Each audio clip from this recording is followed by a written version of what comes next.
Hi everyone, this is a short training video designed to give you an overview of data protection issues and their implications for your use of the Fulbrighter networking platform. In my discussions with you to date, I've been stressing ways in which you can customise the functionality and look and feel of Fulbrighter to best meet the needs and concerns of your organisation. And while this ability to customise the platform is really key to what we're trying to deliver, there are some areas where it's really important that you follow agreed central guidance. And data protection is one of these areas because it's really important that the Fulbrighter platform complies with data protection legislation. To help you understand the central guidance around data protection, we've produced a training package. That training package is this video that you're watching now. And there's also a more detailed Fulbrighter data protection manual available in the Fulbrighter project team area. This manual includes more detail on everything I'm covering in this video. You will also find in appendices copies of the privacy notice, the data sharing agreement, as well as some useful template communications you can use when contacting your alumni and grantees about data protection issues. In terms of what I'm going to cover in this presentation, I'm going to begin by giving you a very quick overview of what data protection is and the General Data Protection Regulation, the GDPR.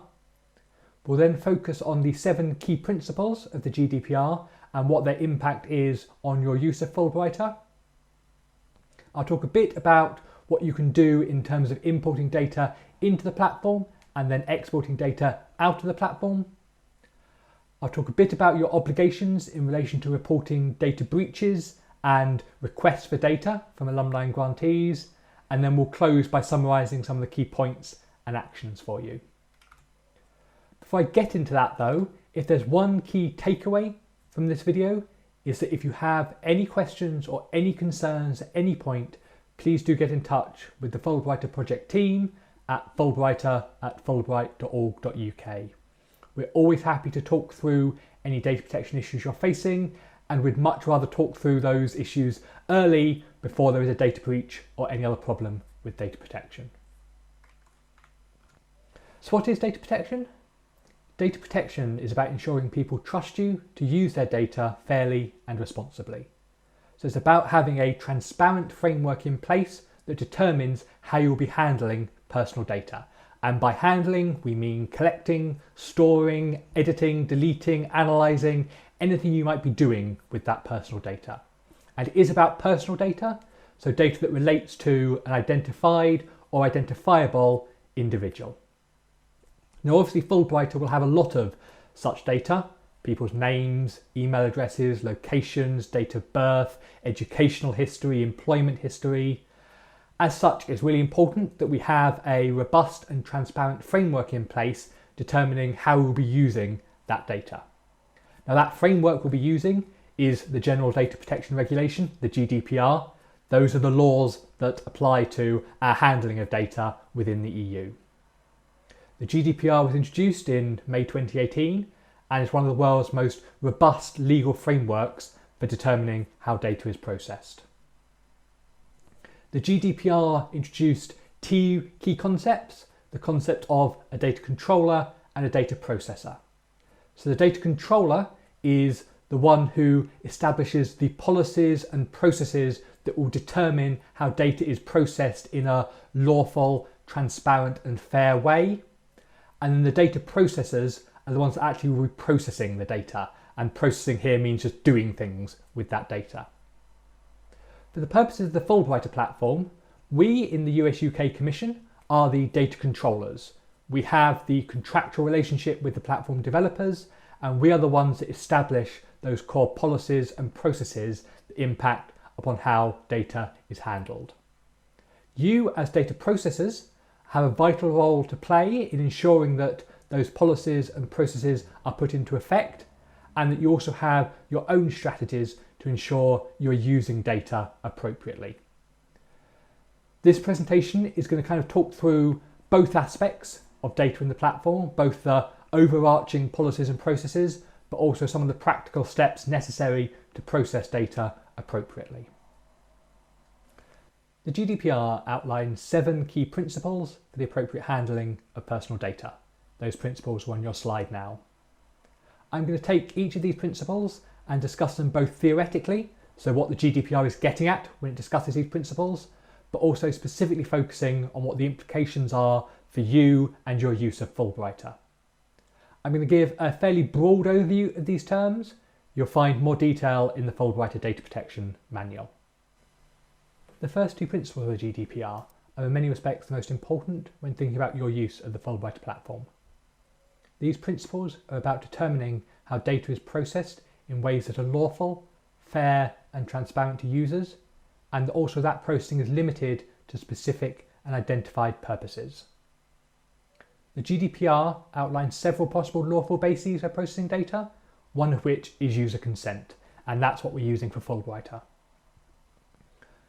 For consent to be lawful, it has to be informed and explicit.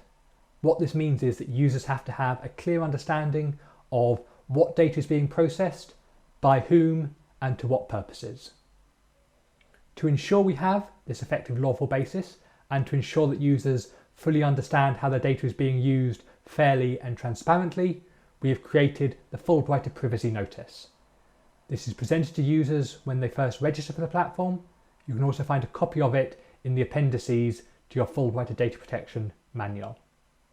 This privacy notice identifies how data will be processed in the platform, and also identifies the three purposes for processing user data.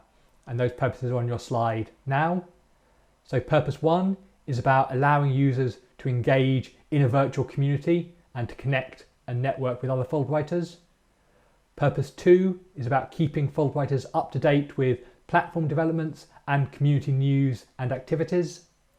And the final purpose is about administering the efficient running of the Fulbrighter platform and monitoring its effectiveness.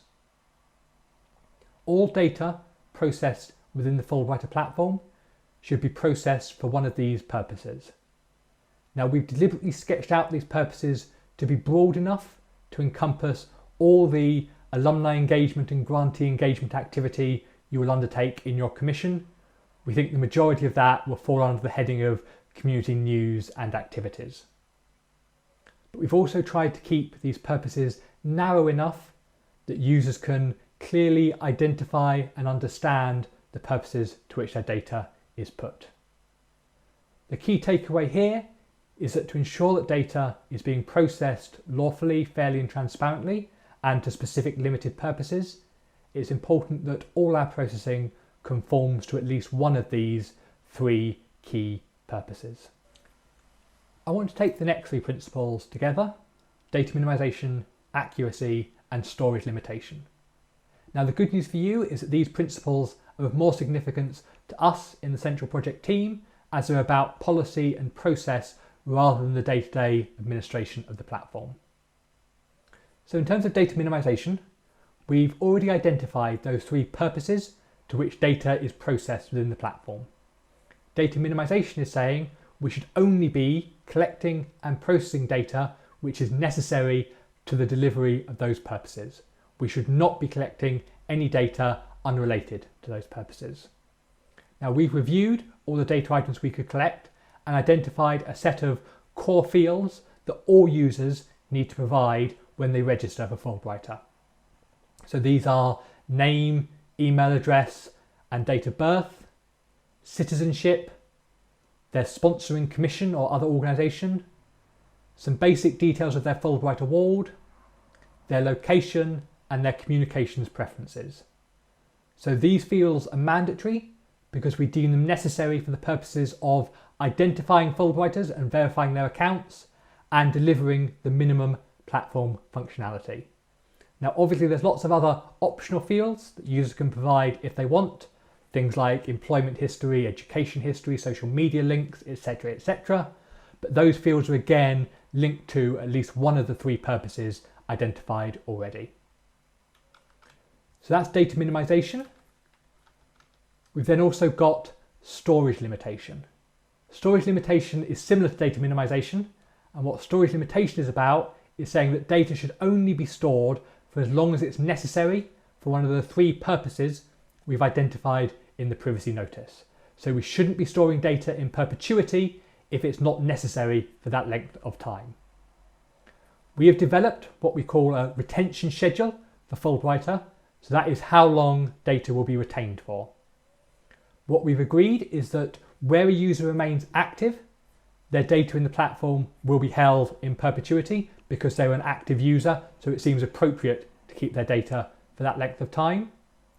Should a data become an inactive user, i.e. they haven't used the platform for around about 12 months, we will at that point archive their data so it will no longer be publicly visible. A user will get warnings before we make the decision to archive their data, but we think this is important to ensure we don't end up with ghost profiles in the platform that potentially have inaccurate data in. There's also the possibility of uploading user data ahead of the registration process, and I'll talk about that a little later. Should you choose to do that, we will keep that data for 6 weeks. If a user hasn't activated their account by the end of 6 weeks, we will at that point archive their data. And then the third related principle here is around accuracy. The GDPR notes it is important that data controllers have steps in place to ensure data is maintained to levels that are accurate and comprehensive. Now for Fulbrighter, it is really the user's responsibility to ensure their data is kept accurate. So in the Fulbrighter privacy notice that they agree to when they sign up, there's a clause in there that states it's their responsibility to ensure their data is accurate when they input it and maintained during the life cycle of them being an active user of the platform. So our only concern around accuracy really is ensuring that if a profile becomes out of date due to a user becoming inactive and not having logged in for 12 months, we will at that point remove that profile so it's not giving out inaccurate or misleading data. So as I say, there's nothing you need to think about in relation to those principles, but I wanted to clue you in on what that background is and some of those decisions we've made. The next GDPR principle is security.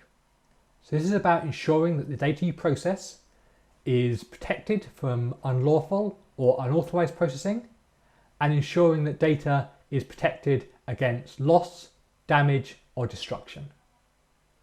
Now again, a lot of the responsibility for this principle sits with us in the Fulbrighter project team. So for example, we have a contractual relationship with Hivebright, the platform developers, and as part of that contract, we have a clause about them storing data securely and ensuring they take regular backups should data become damaged or lost.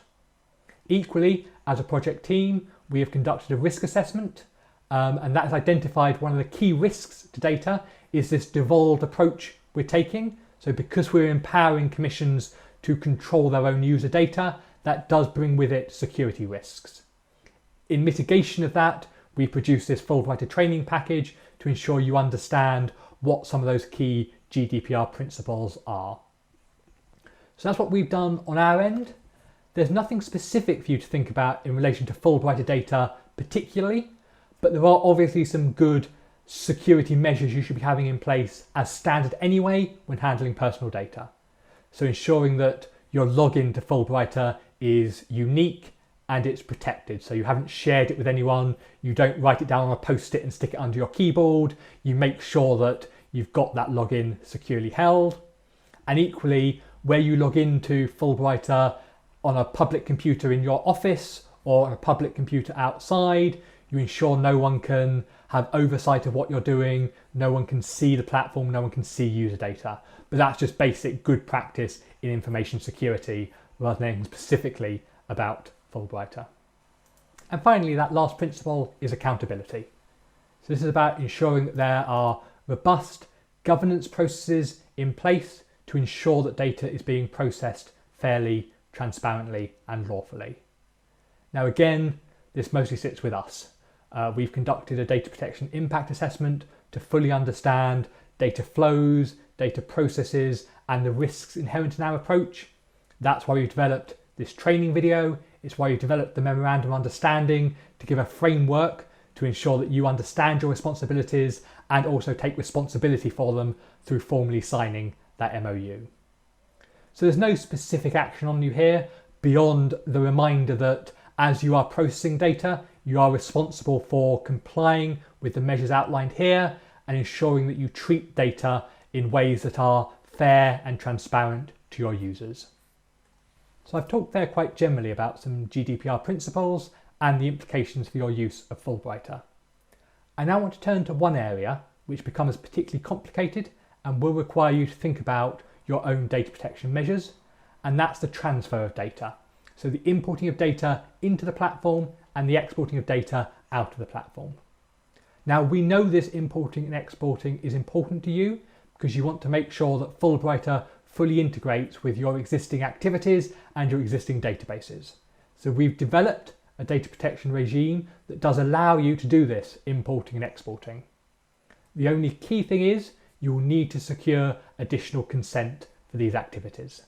And I'm going to talk you through now in a bit more detail what additional consent you need.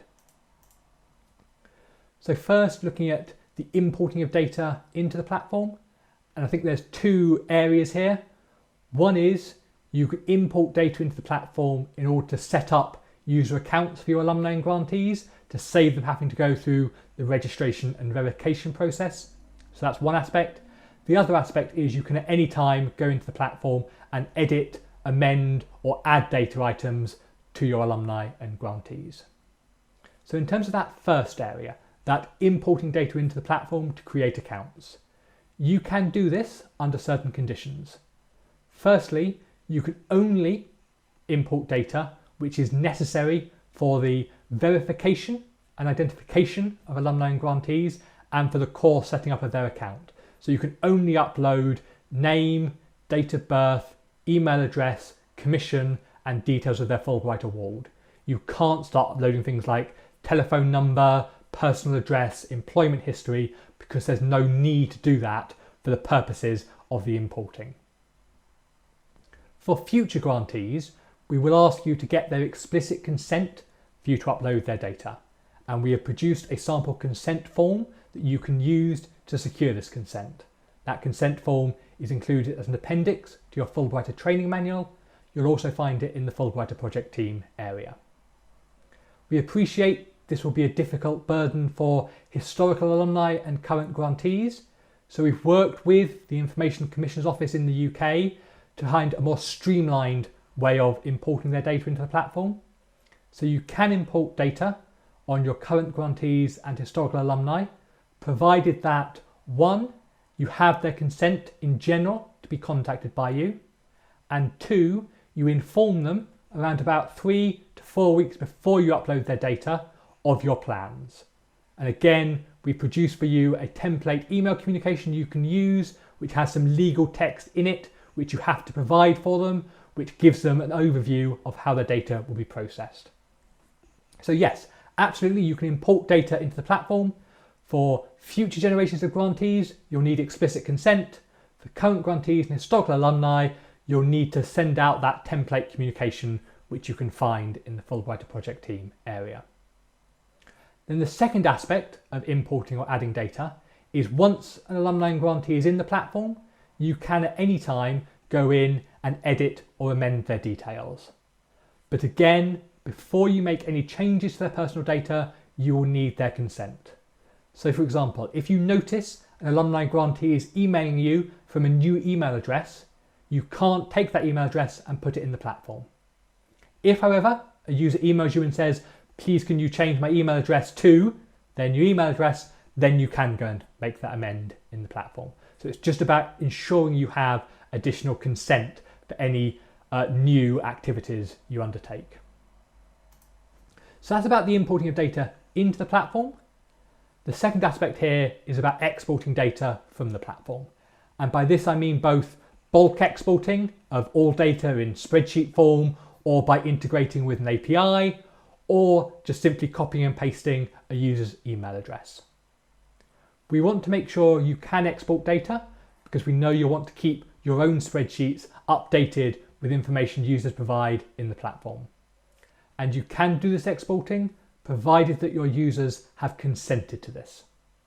So at the registration form, we've included a tick box that users can tick, which says they consent to their data being extracted and stored by their home commission. Hopefully, users will tick this box at registration. If they don't, you can always do subsequent campaign activity to encourage them to tick the box. Once they have ticked that box, you can then export their data and store it in your own systems. Once you start storing data in your own systems, you of course take on the mantle of controllership for that data, so you will be responsible for ensuring it is stored securely and that you're processing it lawfully, etc., etc. The only condition attached to the exporting of data is the data you export from the platform must be used for the purposes that are outlined in the Fulbrighter privacy notice, so that building a global community, administering and evaluating the platform, and providing updates on community news and activities. You can't start using that data for random new purposes unless you secure additional consent. So that's the exporting and exporting of data. Yes, we allow it, yes, we encourage it, but there are those couple of hurdles to make sure you have additional informed and explicit consent from your users. Given the amount of data in Fulbrighter and the wide range of stakeholders we're working with, there is always a danger that there will be a data breach. So a data breach is a situation where either accidentally or deliberately, personal data on a user is processed in ways that are unlawful or go against the recommendations outlined in the Fulbrighter privacy notice. Examples might include an unauthorized user accessing data within the platform, an administrator editing, adding, or extracting data without a user's consent, or someone in a commission using data for purposes other than those specified within the Fulbrighter privacy notice. As per the GDPR, data breaches are serious, and some data breaches need to be reported to the overarching statutory authority, in the UK's case, the Information Commissioner's Office. In terms of what your obligations are, if you notice a data breach or you suspect there has been a data breach, it's really important that you get in touch with us as soon as possible on the email address on the slide there, so dpo@fulbright.org.uk. This is the email address of our data protection team. These are the qualified people who can review and analyse a data breach and determine what action is necessary. You should get in touch with us providing as much information as possible about what the nature of the breach was, approximately how many data records you think have been affected, any mitigating action that you know has already been taken, and also then the contact details of someone we can be in touch with to provide further information. Don't, however, delay contacting us while you gather detailed information on those points. The sooner we know about it, the sooner we can understand what mitigating action we need to take and whether we need to report the breach. As well as data breaches, the GDPR also places an emphasis on organisations providing data where a user requests it. So an individual can request from an organisation all the data that is held about them, and under the GDPR this is called a subject access request. Now, subject access requests don't need to be dealt with as speedily as data breaches. We have about a month to respond to a subject access request.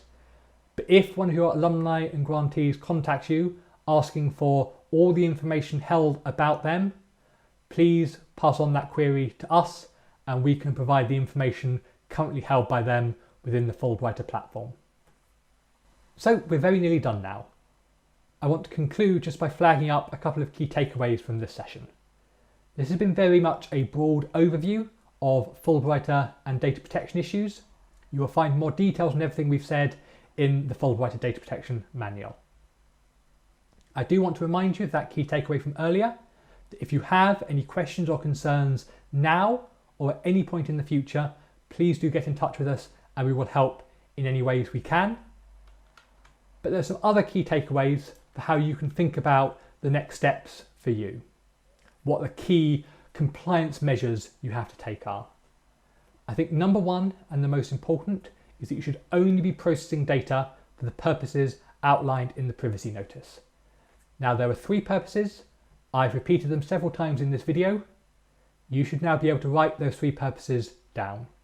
If you can't write those purposes down, look back at the privacy notice and burn those purposes into your mind, because they will really condition everything we can and can't do with data in the platform. So that's one aspect. Process data only in line with those 3 purposes. Second, make sure when you're importing or exporting data, you have clear, explicit and informed consent from your alumni and grantees. Make sure you're using the platform securely, so you're not giving your password out to anyone else, you're not using it in a public space where other people can see things like email addresses. And of course, that last point about reporting breaches to dpo@fulbright.org.uk as soon as possible once you identify one. Now, obviously, there's lots of other things you'll need to think about in terms of your own local environments, your local policies and processes around handling data. And so you should go away from this video and reflect on all of the issues that I've raised. But I think those are the key actions and takeaways for you to think about to ensure, as we run up to the launch of Fulbrighter, you are compliant in your data protection activities. Thank you.